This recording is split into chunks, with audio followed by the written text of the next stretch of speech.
And now we have the vacuum leak. It's very common in these Mazdas or Ford engines, V6 3-liter engines.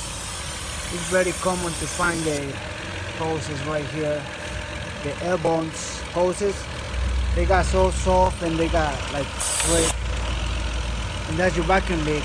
You can diagnostic something really simple with no time, just check your data and your long trim field trims and short trims, and the data is like positive numbers. You have a vacuum leak